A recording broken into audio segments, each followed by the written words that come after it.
आज दिल्ली विधानसभा में रोजगार बजट पेश हुआ है, जिस पे हमसे बात करने के लिए मौजूद है दिल्ली के उप मुख्यमंत्री मनीष सिसोदिया। सर, सबसे पहले तो मैं ये जानना चाहती हूँ, आपने 20 लाख रोजगार का वादा किया है, जो कि बहुत बड़ा नंबर है। ऐसे में ये केवल बजट सेशन के दौरान किया गया वादा न होकर के रह जाए, उसके लिए आप आगे क्या कदम उठाने वाले हैं? देखिए, मैंने आज 8वां बजट दिल्ली विधानसभा में पेश किया और पिछले 7 बजट में जितनी भी योजनाएं पेश की, केजरीवाल जी के मार्गदर्शन में जितनी भी योजनाएं दिल्ली सरकार ने बनाई, उन पे सब पे काम हुआ है। और केजरीवाल जी जो कहते हैं वो करके दिखाते हैं। आज तो ये बच्चा जानता है। तो आज अगर केजरीवाल जी ने ये योजना बनाई है कि दिल्ली में आने वाले समय में, आने वाले 5 साल में 20 लाख नए जॉब, नई नौकरियां क्रिएट होनी हैं, तो बहुत सोच समझ के बनाई है। और ये सदन के पटल पर बजट दस्तावेज है, ये कोई चुनावी रैली नहीं है जिसमें कोई नेता बाद में कह देगा नहीं वो तो ऐसे ही हमारे नेता ने जुमले में बोल दिया था। आज अगर कहा है तो करके दिखाएंगे। और आप देखिएगा, जब हम 2015 में जब शुरू में काम करना शुरू किए थे, तो उस वक्त लोग कहते थे सरकारी स्कूल नहीं ठीक हो सकते, बेकार की बात है। बिजली सस्ती नहीं हो सकती, एक बार जो चीज़ महंगी हो गई सस्ती होती है क्या? अस्पताल सरकारी नहीं हो सकते, सब कुछ प्राइवेट ही चलो कर दो। तो आज वो मॉडल बदल गया है, लोगों का भरोसा हो गया है। आप देखिएगा 2-3 साल के अंदर अंदर ये माहौल आ जाएगा कि जॉब्स सरकार की इंटरवेंशन से कैसे क्रिएट हो सकते हैं, ये दिल्ली का मॉडल स्टडी किया जाएगा।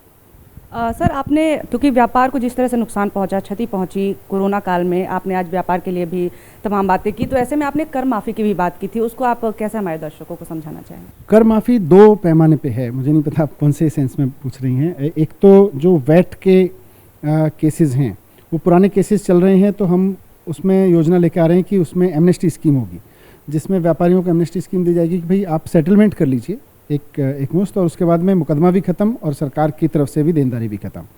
दूसरा, जो शॉपिंग फेस्टिवल्स और जो Delhi shopping festival, Delhi wholesale festival की हमने बात की है, उसमें हम जब ये फेस्टिवल्स होंगे तो व्यापारियों से हमारा आग्रह रहेगा वो छूट दें अपने ग्राहकों को। वैसे भी दिल्ली के व्यापारी और देश भर के व्यापारी हमेशा अलग अलग फेस्टिवल्स के समय पे छूट देते ही रहे हैं। कभी दिवाली के समय पे, न्यू ईयर के समय पे बोनांजा देते हैं। शॉपिंग फेस्टिवल के समय में खास बात ये होगी कि जब व्यापारी छूट देगा अपने ग्राहक को, तो सरकार भी व्यापारी को टैक्स में राहत देगी, ताकि उसके ऊपर भी कम बर्डन पड़े छूट का, और उससे उसका व्यापार बढ़ेगा और उससे जॉब्स क्रिएट होंगे।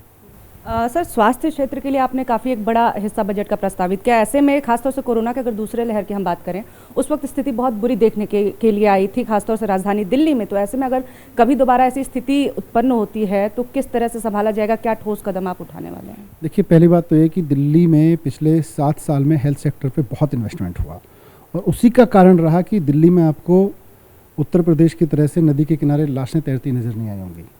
आपको ऑक्सीजन की कमी से जिस तरह के हालात बाकी राज्यों में दिखे, यहाँ रही, वेंटिलेटर्स की कमी नहीं रही, बेड्स की कमी नहीं रही, तो बाकी राज्यों के मुकाबले बहुत बेहतर हालात रहे, क्योंकि 5-7 साल दिल्ली सरकार ने हेल्थ पे बहुत इन्वेस्ट किया था, और उसका फ़ायदा हमें कोरोना के समय पे देखने को मिला। आने वाले समय में भी हेल्थ हमारी प्रायोरिटीज़ में है। दिल्ली में ऑक्सीजन बेड्स बहुत बढ़ गए हैं, ICU बेड्स बहुत बढ़ गए हैं, और ऑक्सीजन में दिल्ली में प्रोडक्शन होने लगी है, क्योंकि सबसे बड़ा क्राइसिस हमने ऑक्सीजन का ही देखा, जो दिल्ली में नहीं बनती थी पहले। तो उसके भी हमने प्रोडक्शन यहाँ शुरू कर दिया है इमरजेंसीज़ के लिए। तो उम्मीद की जा रही है कि आगे वाली लहर कोई अगर इस तरह की ईश्वर ना करे देखने को मिले, तो दिल्ली सरकार और मजबूती से तैयार रहेगी।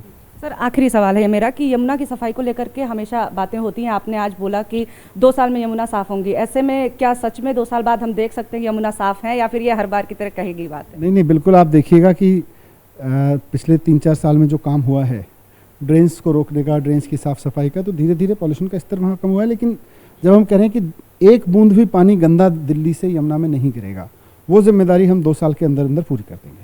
बहुत शुक्रिया सर हमसे बात करने के लिए। तो आप सुन रहे थे दिल्ली के उप मुख्यमंत्री और वित्त मंत्री मनीष सिसोदिया को, जिन्होंने बताया कि जहां तक बात हो स्वास्थ्य की या शिक्षा की, तो दिल्ली सरकार लगातार काम करती रही है। ये केवल बजट में की गई बातें नहीं हैं, बल्कि ये दावे हैं जो कि जल्दी पूरे होंगे। कैमरा पर्सन प्रवीण दीक्षित के साथ निवेदिता शांडिल, ABP न्यूज़, दिल्ली।